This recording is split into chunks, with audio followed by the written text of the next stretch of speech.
नमस्कार। कार्यक्रम जनताका कुरामा यहाँहरु सबैलाई हार्दिक स्वागत गर्दछु। म हिमाल बस्नेत। आज हामी कार्यक्रम जनताका कुराका माध्यमबाट विभिन्न विषयहरूलाई उजागर गर्दैछौँ। जुन पछिल्लो समय अर्थमन्त्रीले गभर्नरलाई कारबाही प्रक्रिया अगाडि बढाए पछाडि पछिल्लो समय देखिएको जुन किसिमको राजनीतिक परिदृश्य छ यसको बारेमा छलफल गर्छौँ र चुनावका विषयमा पनि हामी छलफल गर्नेछौँ। चुनावका विषयमा दलहरू तयारीमा छन् र यसमा जुन ढङ्गले तयारीमा अगाडि बढिरहँदाखेरि जुन किसिमको दृश्यहरू पछिल्लो समय सत्तामा आएको छ यसका बारेमा छलफल गर्छौँ।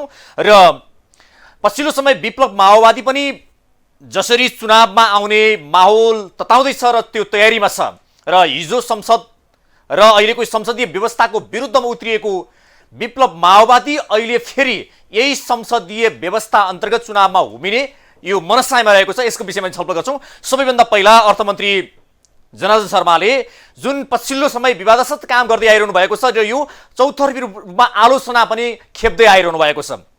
जसरी अहिले महँगी बढिरहेको छ, बैंकहरूमा तरलता अभाव छ र विदेशी मुद्राको सञ्चित घट्दो अवस्थामा छ र यसैगरी यस्तो संवेदनशील बेलामा जुन अर्थतन्त्रलाई सुधार गर्नको लागि राष्ट्र बैंकसँग सहकार्य गर्दै या राष्ट्र बैंकका गभर्नरसँग या राष्ट्र बैंकसँग एक आपसमा छलफल गरेर अर्थतन्त्रलाई सुदृढ गर्नुपर्ने यो बेलामा अर्थमन्त्रीले या सरकार या प्रधानमन्त्री समेतको मिलोमतमा गभर्नरलाई कारबाही प्रक्रिया अगाडि बढाइयो।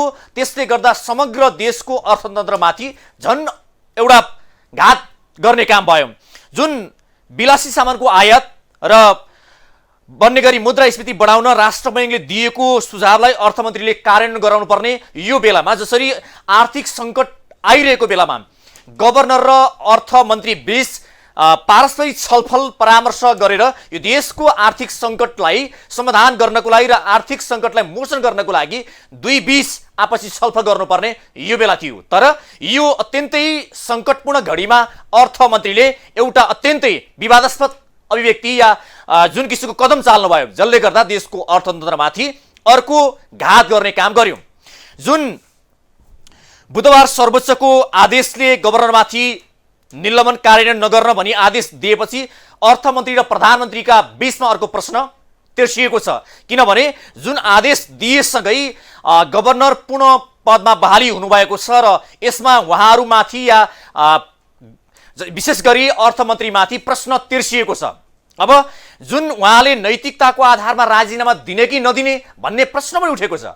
किनभने उहाँले जुन ढङ्गबाट यो अवस्थामा एउटा देशको आर्थिक सङ्कटका विषयमा उहाँमाथि लागेका आरोपलाई केही रूपमा भए पनि सेभ गर्नको लागि या आफू सेभ ल्यान्डिङ गर्नको लागि प्रत्युत्पादमा उहाँलाई कारबाही गर्ने प्रक्रिया अगाडि बढाइयो। त्यसमा चाहिँ विशेष गरी प्रधानमन्त्रीसँग सल्लाह गरेर उहाँहरू बीचमा यो प्रक्रिया अगाडि बढाइयो भन्ने छ। त्यसो भए जुन ढङ्गबाट सर्वोच्च अदालतको आदेशपछि उहाँ पदमा बहाली भएसँगै उहाँले अर्थमन्त्रीसँग कुनै पनि किसिमको वैमनस्यता नराखेर काम गर्ने पनि उहाँले बताउनु भएको छ। अब देशको आर्थिक सङ्कटलाई समाधान गर्नको लागि अर्थ मन्त्रालय र जुन गभर्नर बीचको सम्बन्ध कस्तो भएर जान्छ त्यो पनि उहाँहरूले गर्ने क्रियाकलापबाट हेर्दै जानुपर्ने हुन्छ। अर्थतन्त्र धराशायी बनेका बेलामा 4.5 अर्बको हेलिकप्टर किनेर मुद्रास्फीति जसरी रित्याउने या देशको ढुकुटी झन् टाट पल्टाउनुतर्फ अर्थमन्त्री लाग्नु त भएको होइन भन्ने अर्को आरोप पनि लागिरहेको छ। किनभने देशमा यति बेला आर्थिक सङ्कट परिरहेको बेलामा जुन 4 अर्बको हेलिकप्टर किन चाहियो भन्ने एउटा प्रश्न यहाँ रहेको छ। जुन अमेरिकाबाट आएको शङ्कास्पद जुन रकम छुटाउनको लागि पनि अर्थमन्त्रीले जुन दबाब दिनुभयो भन्ने विषय छ त्यसमा पनि उहाँ आलोचित हुनुभयो। यावत अहिले पछिल्लो समय अर्थमन्त्रीले जुन किसिमले कामहरू गर्दै जानु पर्थ्यो अर्थतन्त्र सुधारका निम्ति र देशको आर्थिक अवस्थालाई एक किसिमले अगाडि बढाउनको लागि जुन ढङ्गबाट विकास र समृद्धिका कार्यहरू गर्दै जानु पर्थ्यो उहाँले एक पछि अर्को गर्दै विवादित काम गर्दै आइरहनु भएको छ। यसमा प्रधानमन्त्री आफै पनि अर्थमन्त्रीको कार्यप्रति असन्तुष्ट हुनुहुन्थ्यो र अर्थमन्त्री परिवर्तन गर्ने पनि केही हल्लाहरू चले। तर भलै पछाडि प्रधानमन्त्री र अर्थमन्त्री बीच एउटा समझदारी भए पछाडि भनौँ वा उहाँहरू मिले पछाडि गभर्नरलाई कारबाही गर्ने विषय बाहिर आएर गभर्नरले कारबाही प्रक्रिया अघि बढाइयो। जुन कारबाही गर्नुपर्ने या अर्थमन्त्री स्वयं हट्नुपर्छ भन्ने किसिमको एक किसिमको दबाब थियो, किनकि देशको आर्थिक सङ्कट अगाडि बढ्दै थियो। त्यो बेलामा चाहिँ गभर्नरमाथि कारबाही गरियो। यसले समग्र देशको आर्थिक अवस्थालाई निकै ठुलो असर गरेको छ। अब यो विषय आज हामीले मूलभूत रूपमा उठाउनेछौँ र त्यसै गरी अर्थमन्त्रीमाथि लागेका पछिल्ला आरोपहरूप्रति योभन्दा लगभग 2 दशक अगाडि यस्तै विषयमा गभर्नरको टकरावले गभर्नरमाथि कारबाही प्रक्रिया अगाडि बढाइएको थियो र त्यसमा त्यति बेलाका अर्थमन्त्रीले राजीनामा दिनुभएको थियो नैतिकताका आधारमा। जुन यो विषयलाई पनि हामी मूल रूपमा उठाउनेछौँ र चुनावका विषयमा जसरी पछिल्लो समय दलहरू तीव्र तयारीमा लागेका छन् र एकले अर्कालाई गाली गलोजमा लागिरहेका छन्। चुनावको विषयमा पछिल्लो समय विप्लव नेतृत्वको माओवादी पनि चुनावमा हुमिने भएको छ र त्यसको लागि यो दलले पनि तयारी गरिरहेको छ। यो एउटा चाहिँ जुन अहिलेको संसदीय व्यवस्थाले र यो अहिलेको संसदीय प्रक्रियाले देशलाई काहीँ नपुर्याउने र भ्रष्ट यो संसदीय व्यवस्था रहेसम्म राष्ट्रको उन्नति हुन सक्दैन भनेर चर्को भाषण गर्ने विप्लव आफै अहिले यो संसदीय आवासमा रहेर चुनावमा किन उम्मिँदैछन्, यो विषय पनि रहेको छ। र हामीले यी विषयलाई आज उठाउनेछौँ भने विशेष गरी गभर्नर जसरी अहिले पद बहाली हुनुभएको छ र यस पछाडि उहाँले अहिलेको देशको आर्थिक सङ्कटलाई समाधान गर्दै देशलाई जुन किसिमको मुद्रास्फीतिको अभाव छ, विदेशी मुद्रा सञ्चितको अभाव छ, यो अवस्थामा उहाँले कस्तो किसिमको रोल खेल्नु होला या अर्थ मन्त्रालयसँग उहाँको सम्बन्ध कस्तो होला या अर्थमन्त्रीसँग उहाँको सम्बन्ध कस्तो होला भन्ने एउटा यो नजिकबाट हेरिरहेका छन्। अब यो दुई बीचको सम्बन्ध अझ पारस्परिक ढङ्गबाट अगाडि बढाएर अहिलेको देशको सङ्कट या आर्थिक सङ्कटलाई समाधान गर्नुपर्ने दुवैजनाको दायित्व पनि हो र दायित्वबाट च्युत हुन पक्कै पनि मिल्दैन, किनभने अर्थमन्त्रीले यति बेला सबैभन्दा एकदम संवेदनशील भएर काम गर्नुपर्ने बेला हो। उहाँ अर्थमन्त्री भए पछाडि देशको आर्थिक अवस्था कमजोर हुँदै गइरहेको भनेर आरोप लागिरहेको बेलामा उहाँले जुन ढङ्गले संवेदनशील भएर काम गर्नुपर्ने छ र देशको अर्थतन्त्र सुधार गर्नको लागि काम गर्नुपर्ने भएको छ। गत चैत 24 गते बसेको मन्त्री परिषदको बैठकले राष्ट्रमैको गभर्नर महाप्रसाद अधिकारीमाथि छानबिन गर्ने भन्दै निलम्बन गर्यो। निलम्बन गरेपछि गभर्नर अधिकारीले गत आइतबार सर्वोच्च अदालतमा रिट दायर गरे। रिटमाथि सुनवाई गर्दै सर्वोच्च अदालतले मन्त्री परिषदको निर्णय तत्काल कार्यान्वयन नगर्न आदेश दिएको छ। यो विषयमा हामीले एउटा बाइट तयार पारेका छौँ। अबको पालो भनेको यो बाइट हेर्नुहोला। गत चैत 24 गते बसेको मन्त्री परिषदको बैठकले राष्ट्र बैंकका गभर्नर महाप्रसाद अधिकारीमाथि छानबिन गर्ने भन्दै निलम्बन गर्यो। निलम्बन गरेपछि गभर्नर अधिकारीले गत आइतबार सर्वोच्च अदालतमा रिट दायर गरे। रिटमाथि सुनवाई गर्दै सर्वोच्च अदालतले मन्त्री परिषदको निर्णय तत्काल कार्यान्वयन नगर्न आदेश दिएको छ। सर्वोच्च अदालतले गभर्नर महाप्रसाद अधिकारीमाथिको कारबाही तत्काल कार्यान्वयन नगर्न अल्पकालीन अन्तरिम आदेश जारी गरेको हो। सर्वोच्चको उक्त आदेशसँगै गभर्नर अधिकारी बुधबारदेखि नै काममा फर्किएका छन्। मन्त्री परिषदले गएको चैत 24 गते गभर्नर अधिकारीमाथि छानबिन गर्ने भन्दै निलम्बन गरेपछि गभर्नर अधिकारीले आइतबार सर्वोच्च अदालतमा रिट दायर गरेका थिए। सर्वोच्च अदालतले निर्णय तत्काल कार्यान्वयन नगर्नु भन्दै आउँदो 13 गते दुवै पक्षलाई बोलाएको छ। न्यायाधीश हरि फुयालको एकल इजलासले प्रारम्भिक सुनवाई गर्दै गभर्नर माथिको कारबाही कार्यान्वयन नगर्न अल्पकालीन आदेश दिएको हो। सर्वोच्च अदालतको आदेशबाट छोटो समयका लागि निलम्बन फुकुवा भएसँगै आफ्नो पदीय जिम्मेवारी सम्हाल्न बुधबार राष्ट्र बैंक पुगेका गभर्नर अधिकारीले सर्वोच्च अदालतको आदेश समग्र सिस्टमका पक्षमा आएको बताएका छन्। नेपाल राष्ट्र बैंक केन्द्रीय बैंकको स्वायत्तता, त्यसैगरी देशको अर्थतन्त्रको सन्दर्भमा जे जति संवेदनशील रूपमा समग्र सञ्चार माध्यम,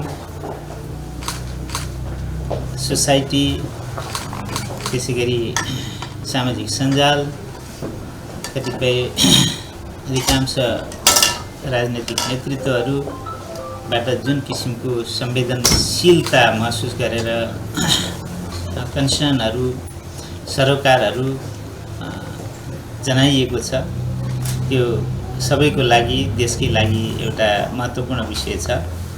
अर्थतन्त्र र केन्द्रीय बैंकको सन्दर्भमा यो संवेदनशीलता सबैले बुझिदिनु भएको छ। यसै सिलसिलामा यो बिचमा घटेको घटनाक्रम को लागि मैले सम्मानित सर्वोच्च अदालत समक्ष रिट पेश गरेको थिएँ, निवेदन पेश गरेको थिएँ। त्यस सिलसिलामा हिजो मात्र सम्मानित अदालतबाट अन्तर्कालीन अन्तरिम आदेश प्राप्त भएको छ, जस आदेशअनुसार मलाई आफ्नो पदीय जिम्मेवारी केन्द्रीय ब्याङ्कको गभर्नरको रूपमा काम निरन्तर राख्ने आदेश भएको हुँदा म आज यहाँ हाजिर भएको छु। मेरो सर्वोच्च अदालत सम्मानित अदालत समक्ष पेश भएको निवेदन त्यहाँ विचाराधीन छ, यसको अन्तिम आदेश हुन बाँकी नै छ। त्यसले गर्दा यो विषयमा म धेरै कुराहरू यहाँहरूसँग राख्न चाहन्न। जे जस्तो चाहिँ के अरे आयो रेस्पोन्स सबैबाट, त्यसको लागि म समाजका प्रत्येक तबका सबैप्रति आभार व्यक्त गर्दछु र भोलिको दिनमा मैले पेश गरेको निवेदनमाथि थप सुनवाई र कारबाही हुँदै जाँदा यो नेपाल राष्ट्र ब्याङ्क केन्द्रीय ब्याङ्कको स्वायत्तता, मौद्रिक नीति, मौद्रिक स्थायित्व, आर्थिक स्थायित्व सम्बन्धमा यसरी नै सकारात्मक चाहिँ सन्देशहरू आउने आशा राखेको छु। यहाँहरू सबैको सकारात्मक भाव, सद्भाव। सर्वोच्चको अल्पकालीन अन्तरिम आदेश प्रणालीको पक्षमा आएको भन्दै गभर्नर अधिकारीले आगामी दिनमा आउने आदेश पनि आफ्नो पक्षमा आउनेमा आशावादी छन्। निलम्बित गभर्नरको विषयमा सर्वोच्चको यो निर्णय केही समयका लागि मात्र हो। रिटको पक्षका वकिलहरूले मात्र आफ्नो राय पेश गरेको आधारमा सर्वोच्चबाट निर्णय गरिएको हो। सरकारी पक्षको राय अझै राखिएको छैन। आउँदो वैशाख 13 गते दुवै पक्षबीच छलफल हुनेछ। हालको निर्णय एकल इजलासको भएको हुनाले गभर्नरको निलम्बन फुकुवा हुन्छ वा उनी निलम्बनमा पर्छन्, यो भने अब बस्ने डिभिजन बेन्चले निर्क्यौल गर्नेछ। अब विगतमा एउटा कुरा के भएको थियो भने संवैधानिक इजलास प्रधान न्यायाधीशको उपस्थिति बेगर बस्न सक्दैन भनिएको थियो। अब त्यो इजलास बस्नुभन्दा अगाडि नै प्रधान न्यायाधीशज्यू निलम्बित हुनुभयो र संवैधानिक इजलास बस्न सक्ने अवस्था नरहेको निर्णय भएको परिस्थितिमा पछि आएर कायम मुकायम प्रधान न्यायाधीशज्यूको अध्यक्षतामा संवैधानिक इजलास बस्यो र त्यसले विगतको निर्णय चाहिँ ठिक थिएन भनेर उल्ट्याइदिएको छ। अब सबैमा लागू हुन्छ भन्ने कुरा चाहिँ फेरि पनि होइन है। यस्ता यस्ता कुराहरू देखिएको छ, हामीले पनि अनुभव गरेका छौँ। त्यसकारणले यसलाई स्पष्ट रूपले अध्ययन गरेर तपाईँले निष्पक्ष प्रतिवेदन चाहिँ 1 महिनामा दिनु भनेर सम्भवतः जुन दिनमा दायर भयो त्यही दिनमा त्यो आयोगले काम पनि गर्न सुरु गरेको थियो भन्ने भयो। तर यो अन्तर्कालीन आदेशले त त्यसले पनि काम नगर भनेर भनिदिएको हुनाले अब त्यो के हुन्छ भन्ने कुरो 13 गते मात्रै पछि मात्रै निर्धारित होला जस्तो लाग्छ। अछामका पृथ्वी बहादुर शाहका खातामा अमेरिकाबाट आएको करोडौं रकम फुक्का गर्ने कि रोक्ने भन्ने विषयबाटै अर्थमन्त्री र गभर्नरको सम्बन्धमा चिसोपन ल्याएको हो भनिएको छ। अर्थमन्त्री शर्माले अछामका व्यापारी पृथ्वी बहादुर शाहको खातामा कानुन विपरीत अमेरिकाबाट आएको शंकास्पद 40 करोड भुक्तानी दिन दबाब दिएको आरोप छ। उक्त रकम भित्र्याउन उनले सहजीकरण समेत गरिदिएको आरोप समेत अर्थमन्त्रीमाथि लगाइएको छ। यो रकम राष्ट्र बैंकले रोक्का गरेको थियो। अमेरिकाबाट आएको शंकास्पद 40 करोड छुटाउन अर्थमन्त्री नै लागेको आरोप उनीमाथि छ। सम्पत्ति शुद्धिकरण अनुसन्धान विभाग र राष्ट्र बैंकले अनुसन्धान गरिरहेको यो रकमको विषय सार्वजनिक भएपछि अर्थमन्त्री शर्मा गभर्नर अधिकारीसँग झन चिडिएका थिए। राष्ट्र बैंकका गोप्य सूचना चुहाएको आरोप यता गभर्नरमाथि लागेको छ।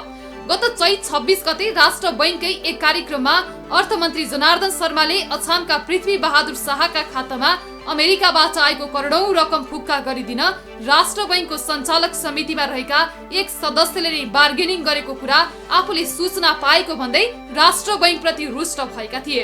राष्ट्र बैंकको सञ्चालक समितिमा रहेका एक सदस्यले $30,000 माग गरेको सूचना पाएको सार्वजनिक स्थलमै अर्थमन्त्रीले भनिदिए।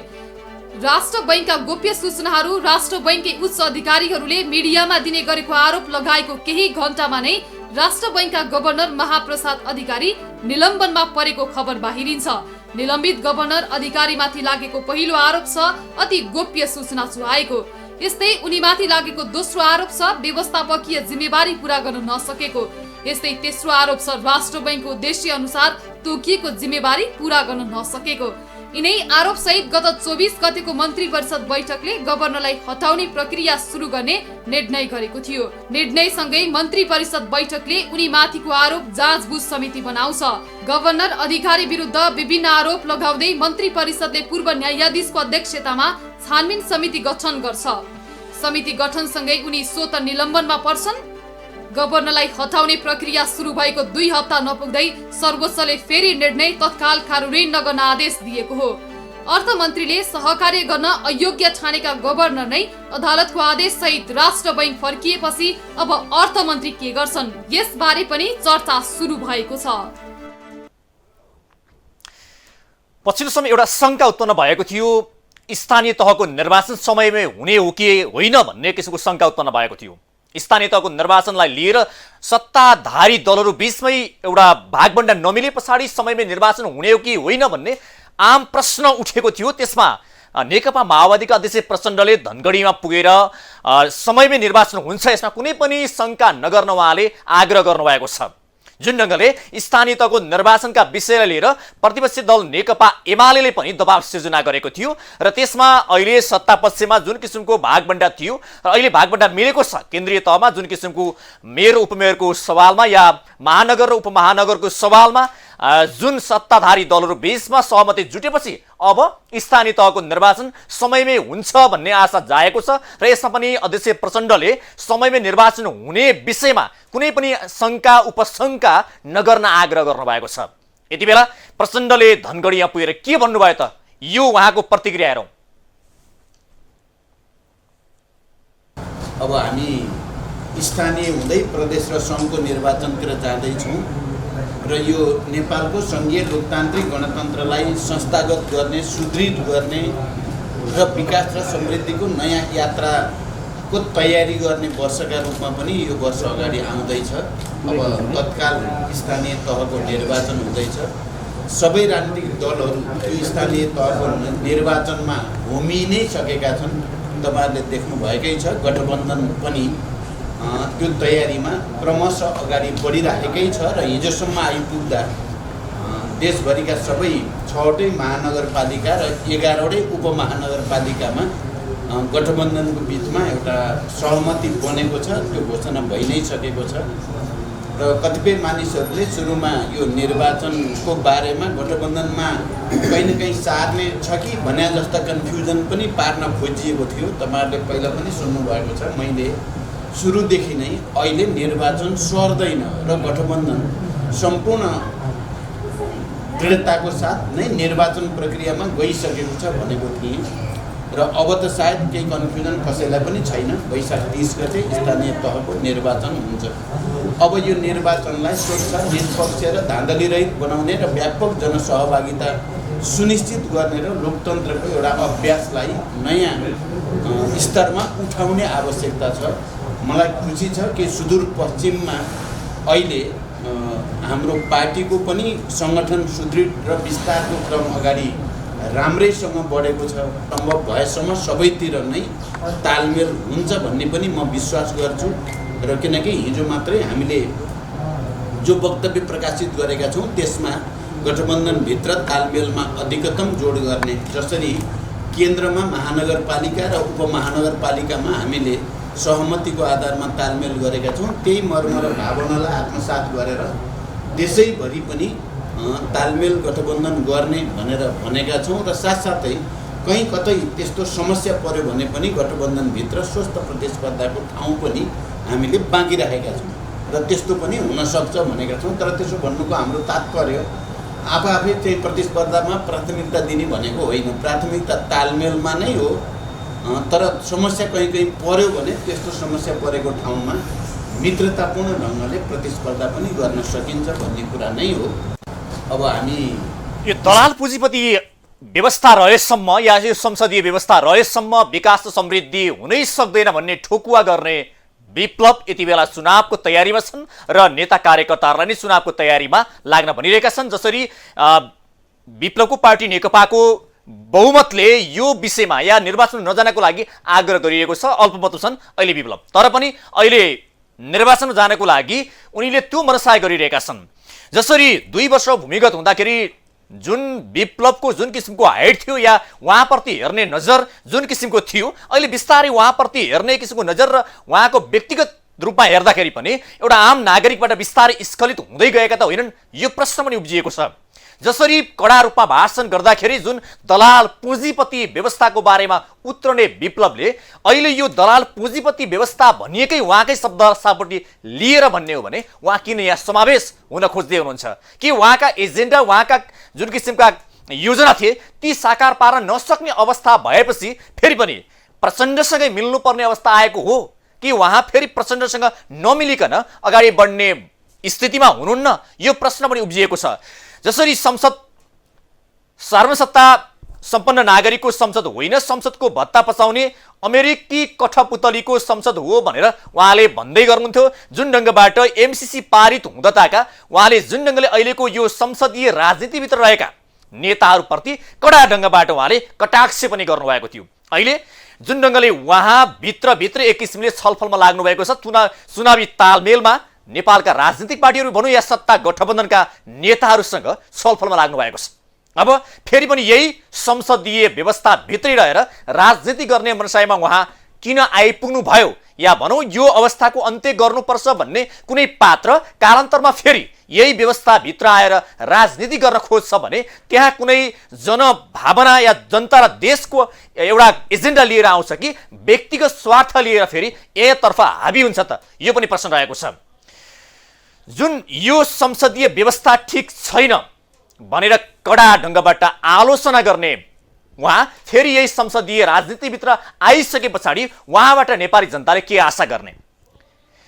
जुन ढङ्गले स्वतन्त्र ढङ्गले उठे पनि, पार्टीबाट उठे पनि यो संसदीय व्यवस्थाभित्र रहेरै राजनीति गर्ने भएपछि उहाँले भनेका एजेन्डाहरूले काम गर्छन् कि गर्दैनन् त?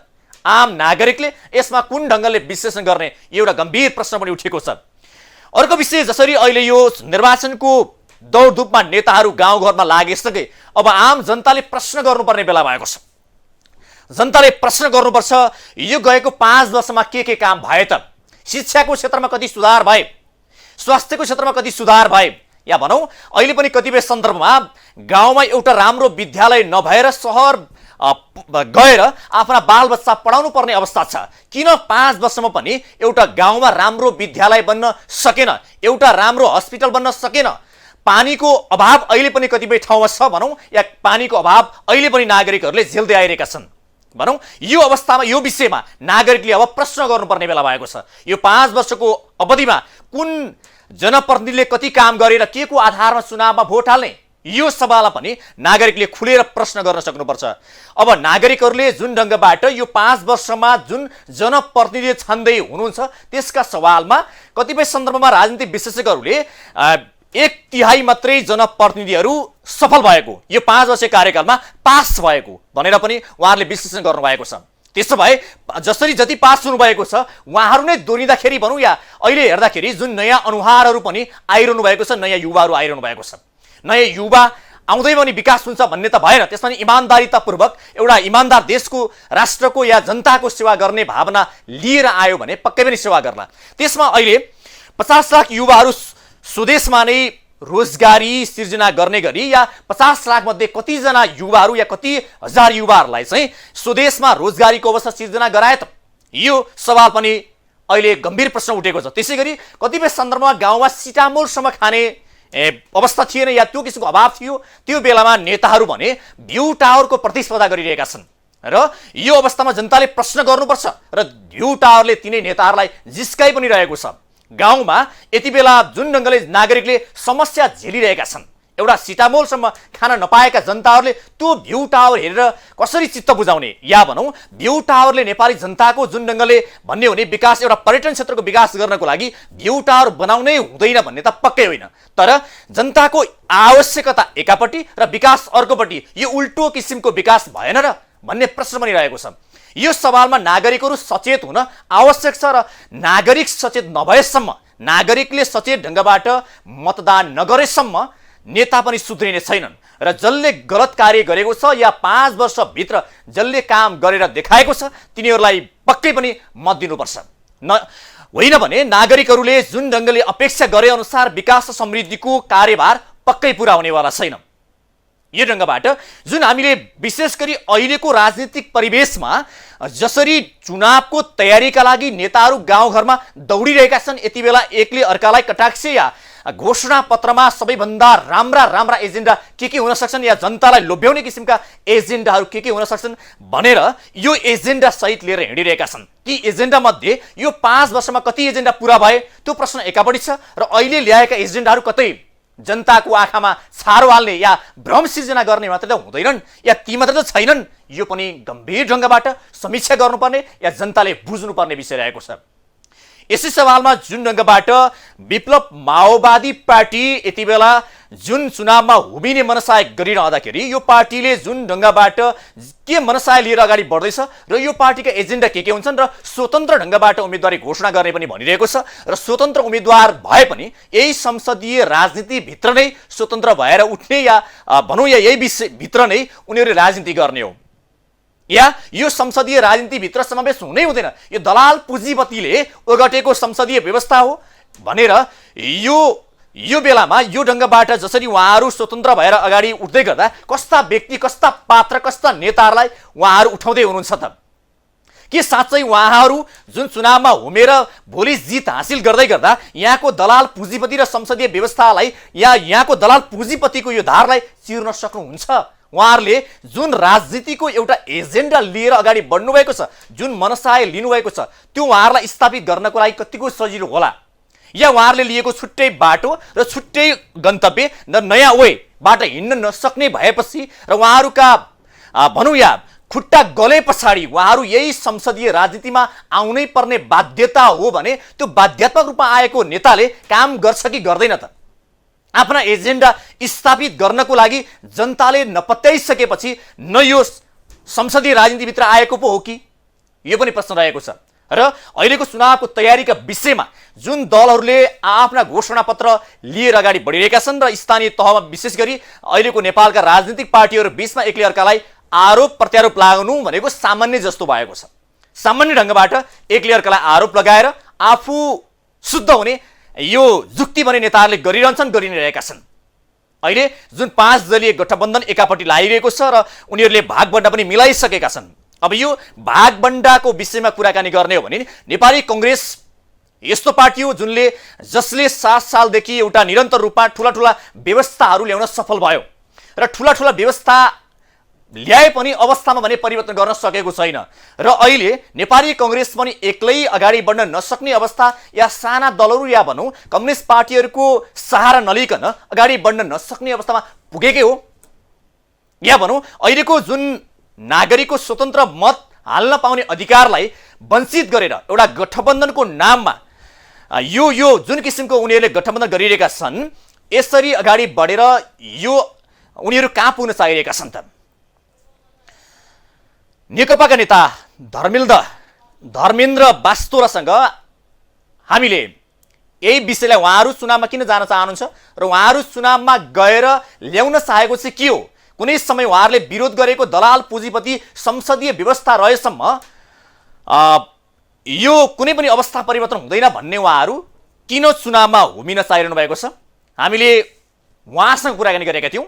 यति बेला भने उहाँको यो प्रतिक्रिया या उहाँको विचार सुनौँ।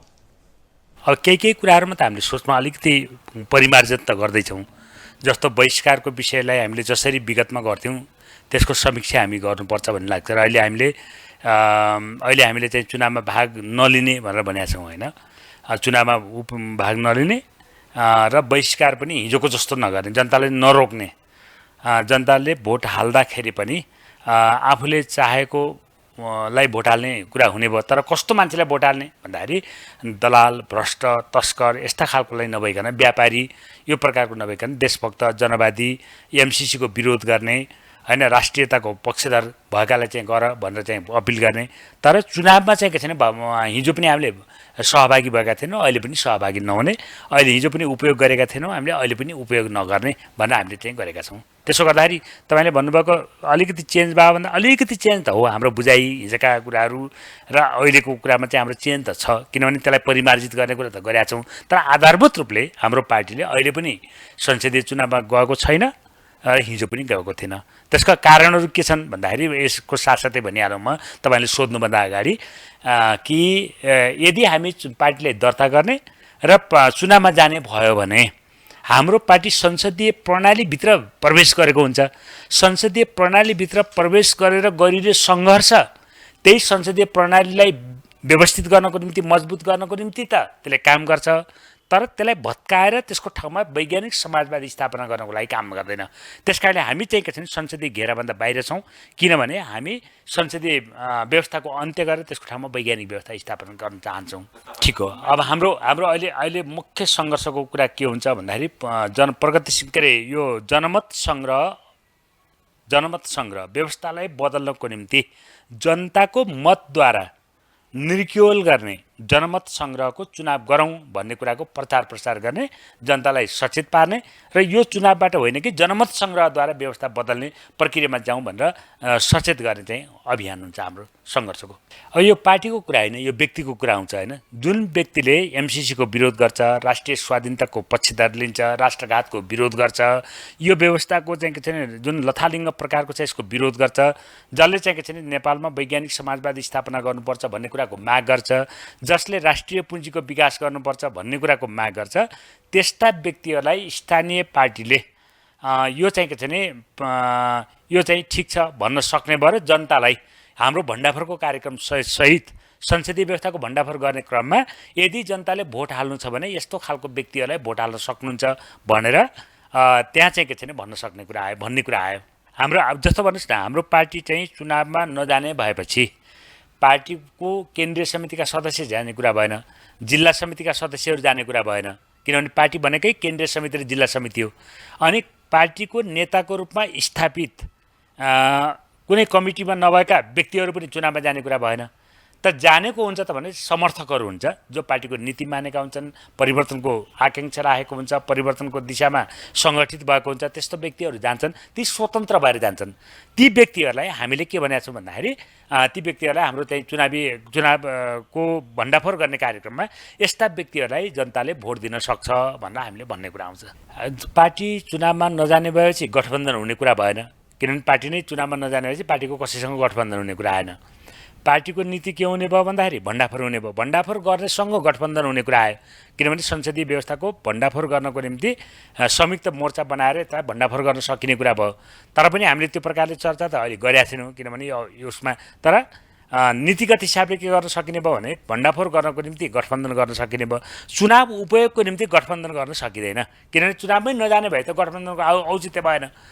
त्यो कुरा सही होइन। हामी कुनै पनि पार्टीसँग नजिक छैनौँ, न ओलीसँग नजिक छौँ, न चाहिँ के अरे प्रचण्डसँग नजिक छौँ, न हामी राप्रपासँग नजिक छौँ, न के अरे त्यो नेपाली कङ्ग्रेससँग नजिक छौँ होइन। हाम्रो आँखामा सबै संसदवादी पार्टीहरू संसदीय व्यवस्थाभित्र भएको कारणले उनीहरू एउटै हुन्।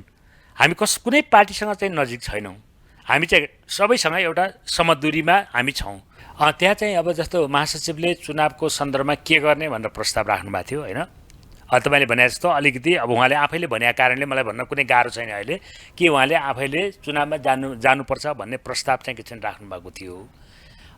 केन्द्रीय समितिमा राम्रो छलफल भयो। छलफल भइसकेपछि केन्द्रीय समितिको अत्यधिक साथीहरूले चाहिँ यो गर्नु गलत हुन्छ भनेपछि महासचिवले नै त्यसलाई के गर्नुभयो त भन्दाखेरि अहिले चाहिँ चुनावमा भाग नलिने, सहभागी नहुने र स्वतन्त्र प्रकारका उम्मेदवारहरू जो चाहिँ के छ भने साम्राज्यवाद विरोधी छन्, एमसिसी विरोधी छन्, त्यो बाटो त्यस्ता प्रकारका उम्मेदवारलाई सहयोग गर्न सकिने भनेपछि त्यो प्रस्ताव केन्द्रीय समितिको एकमतले पारित भएको छ।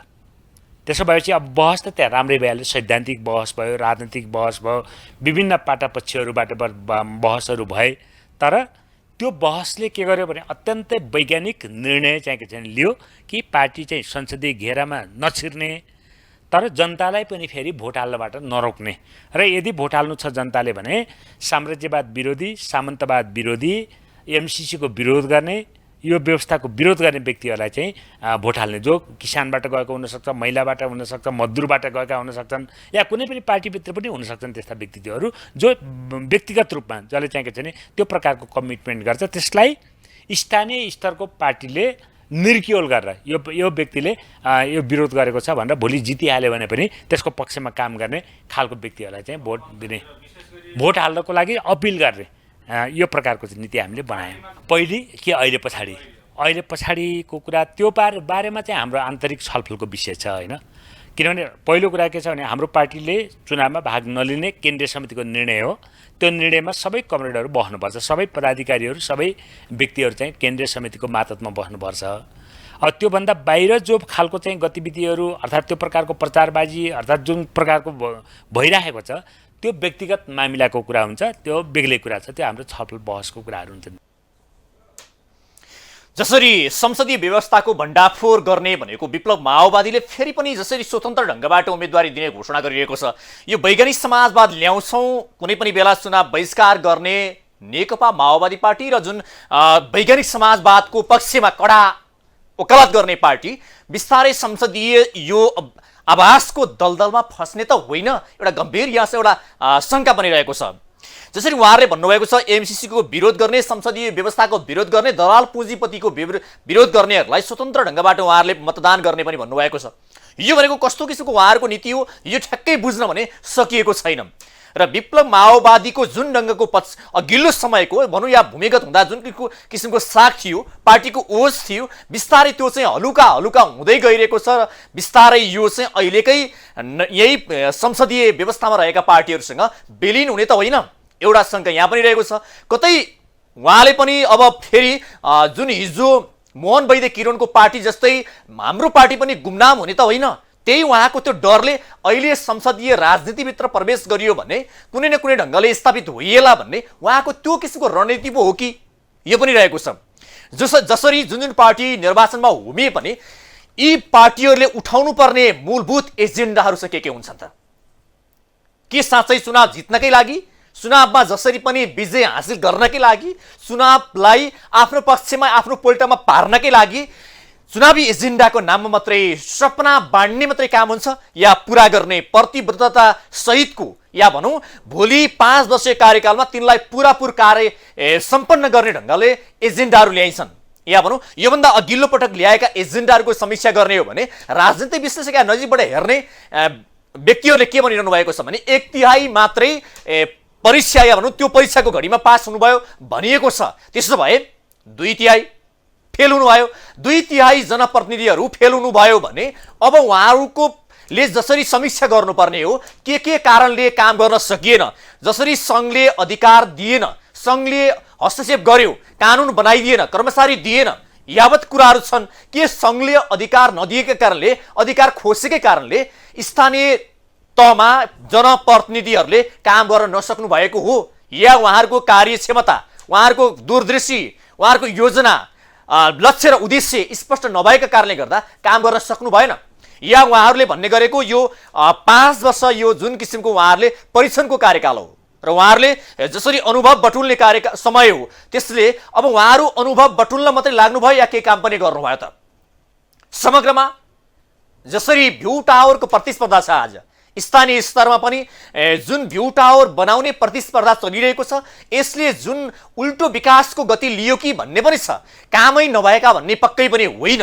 किनभने स्थानीय स्तरमा जनप्रतिनिधिहरू आइसके पछाडि केही कामहरू भएका छन् विकासको क्षेत्रमा, या भनौँ शिक्षा स्वास्थ्य र रोजगारका क्षेत्रमा केही न केही काम त भए, तर ती कामहरू जति हुनुपर्ने हो, जति प्रतिबद्धता गरेका हुन्, जति घोषणापत्रमा लेखिएका हुन्, त्यो अनुसार कति प्रतिशत भए त? यसको समीक्षा अहिलेका राजनीतिक पार्टीहरूले, अहिलेका नेताहरूले, अहिलेका दलहरूले गम्भीर भएर समीक्षा गर्नुपर्ने अवस्था आएको छ। कतिपय सङ्घीयता विरोधीहरूले यो स्थानीय तह चाहिए पनि, या स्थानीय तह भनेको जनताको घर दैलोमा पुग्ने सरकार हो र यसले चाहिँ जनताको गुनासोहरू समस्याहरू बुझ्ने भएको हुनाले यो आवश्यक छ। तर यो प्रदेश चाहिँ खारेज गर्नुपर्छ भन्ने पनि एउटा जनमत छ। प्रदेश चाहिँ मन्त्रीहरू नियुक्त गर्ने या सांसदहरू नियुक्ति गर्ने थलो मात्रै भयो। यो चाहिँ अहिलेको राजनीतिक अहिलेको चाहिँ देशको अवस्थामा, यो आर्थिक अवस्था, देशको भौगोलिक स्थिति अनुसार यो बोझ भयो भन्ने पनि छ। जुन ढङ्गले अहिलेको पछिल्लो अवस्था हेर्दै गर्दाखेरि जुन प्रदेशमा मन्त्रीहरू नियुक्ति हुने एउटा ढङ्गले त्यो परिपाटी चल्यो र जुन ढङ्गले मन्त्री नियुक्ति गर्ने या भागभण्डा मिलाउनका लागि मन्त्रीहरू नियुक्ति गरेर एक किसिमले जुन एउटा अर्थतन्त्रमाथि बोझ थप्ने काम मात्रै गरियो भन्ने पनि छ। जुन ढङ्गबाट हेर्दाखेरि अब यो संघीयता विरोधीहरूको जनमतमा अझ टेवा पुग्ने ढङ्गले अहिलेको आर्थिक अवस्था जुन देशमा सङ्कट उत्पन्न भएको छ, यसले केही न केही मलजल या टेवा भने पक्कै पुर्याउँछ। संघीयताको विषयमा जुन ढङ्गबाट संघीयता कार्यान्वयनको यो वर्ष या यो 5 वर्ष संघीयता कार्यान्वयन गर्नुपर्ने, त्यसमा कर्मचारीका विषय या भनौँ कानुन बनाउनु पर्ने विषयहरू र धेरै त्यस्ता कानुनहरू या चाहिँ सङ्घ प्रदेश र स्थानीय तहसँग बाजिएका कानुनहरू त्यसलाई मिलाउनु पर्ने यावत विषय थिए र त्यसले गर्दा काम गर्न सकेनौँ, काम गर्न पाएनौँ भन्ने ठाउँ कतिको छ त? या काम गर्ने जनप्रतिनिधिहरूले काम गरेर देखाउनु पनि भएको छ। कतिपय अब्बल दर्जामा पनि हुनुहुन्छ, उहाँहरू इमान्दार भएर जनताको सेवा गर्नु पनि भएको छ। कतिपयले शिक्षा, स्वास्थ्य, रोजगार या भनौँ स्थानीय स्तरमा देखिएका समस्याको समाधान गर्नु पनि भएको छ। कतिपयलाई सल्युट गर्न योग्य पनि हुनुहुन्छ। उहाँहरूले रात दिन नभनिकन स्थानीय जनताको हितको निम्ति, स्थानीय जनताको जीवनस्तर उकास्नको निम्ति र स्थानीय स्तरको विकास र समृद्धिको खाका कोर्नको लागि एउटा राम्रो जग बसाल्ने काम पनि गर्नुभएको छ। उहाँहरूप्रति उच्च सम्मान गर्नै पर्छ र उहाँहरूले गरेको कार्यको उच्च मूल्याङ्कन र सम्मान पक्कै गर्नै पर्छ, जसले यो बीचमा स्थानीय तह आएपछि भ्रष्टाचारको जालो चाहिँ या भ्रष्टाचारमा चुर्लुममा डुब्यो भन्ने या भ्रष्टाचार बढ्यो भन्ने जुन विषय छ, यसमा पनि विशेष ध्यान दिनुपर्छ र यसमा जुन ढङ्गबाट स्थानीय स्तरमा देखिएका भ्रष्टाचार अन्त्य गर्नको लागि जनप्रतिनिधिहरूले कडा ढङ्गबाट कदम चाल्नुपर्छ। यसमा एउटा विषय के उठ्छ भने राजनीतिक पार्टीहरू आफू काम गर्न नसकेपछि कर्मचारी तन्त्र या अन्य विषयहरूलाई या कतिपय सन्दर्भमा अदालतलाई देखाएर, कतिपय सन्दर्भमा या अन्य निकायहरूलाई देखाएर, राज्यका अङ्गहरूलाई देखाएर आफू पन्छने बाटो पनि गरिरहेका छन्। आफ्नै कारणले स्वयं आफूले गर्न नसकेको आफ्नो क्षमता, योग्यता या आफ्ना गल्तीले गर्दा यो स्थिति आयो भनेर स्वीकार गर्न भने नेपालका राजनीतिक पार्टीहरू तयार छैनन्।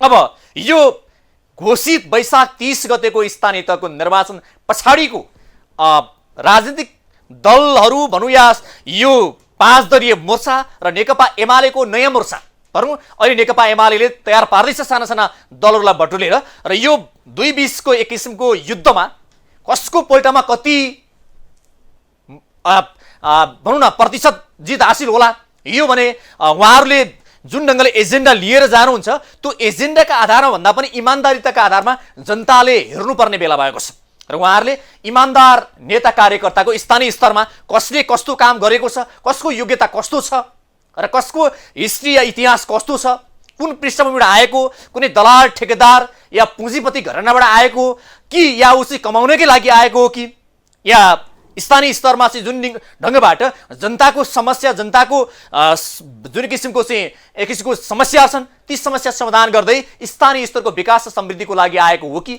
यसको बारेमा जनताले गम्भीर ढङ्गबाट हेर्न आवश्यक छ र त्यो ढङ्गबाट तपाईँहरूले एउटा जनप्रतिनिधि छनौट गर्न सक्नुभयो भने यो अहिले 5 वर्ष जुन तपाईँहरूको एक किसिमको अमूल्य मत छ त्यो खेर जानेवाला छैन। पक्कै पनि यो अब दलहरू स्थानीय स्तरको तयारीमा लागिरहँदाखेरि अहिले जुन ढङ्गबाट व्यस्त छन्, घोषणापत्र तयार पार्नको लागि, घोषणापत्र लेख्नको लागि, चुनावी प्रचार गर्नको लागि, गाउँ गाउँमा जुन ढङ्गले आफ्ना एजेन्डा सहित आफूलाई अब्बल साबित गर्दै, आफूले अब्बल दर्जाको काम गरेको भन्दै दलहरू अगाडि बढिरहेका छन् र जनताहरूको घर दैलोमा पुग्दै जनता सामु नमस्कार गर्दै जमलाहात जोडिरहेका छन्, आफूलाई विजय गराउनका लागि भनिरहेका छन् र जुन एउटा विजयको चाहिँ उहाँहरूले जुन सपना देखिरहनु भएको छ त्यो उहाँहरूको मात्रै विजय हुन्छ कि जनताको पनि विजय हुन्छ। जनप्रतिनिधिले जित्ने तर जनता हार्ने भयो भने किन मत हाल्ने? त्यसै गरी यो जित जनताको जित हुनुपर्छ, जनताले जित्नुपर्छ। देशले जित्नुपर्छ, जनप्रतिनिधिले मात्रै जित्ने होइन। एउटा जनप्रतिनिधि जित भयो तर जनताको हार भयो भने त्यो जितलाई जित मान्न सकिँदैन। त्यसकारणले जनताले जित निकाल्न सक्ने या जनताको जित हुन सक्ने जनप्रतिनिधिलाई भोट हालियो भने त्यो जनताको जित हुनेछ। जसरी अब हामीले विशेष गरी आज पछिल्लो समय देशमा देखेको आर्थिक सङ्कट र गभर्नरमाथि कारवाही प्रक्रिया अगाडि बढाइसके पछाडि जुन फेरि उहाँलाई सर्वोच्च अदालतले पुनः बहाली गरिसके पछाडि अर्थमन्त्री माथि उठेको प्रश्न चिन्ह जुन ढङ्गले नैतिकताको आधारमा उहाँले राजीनामा दिनुपर्छ भन्ने जनमत बढिरहेको अवस्थामा उहाँले के राजीनामा दिनु होला?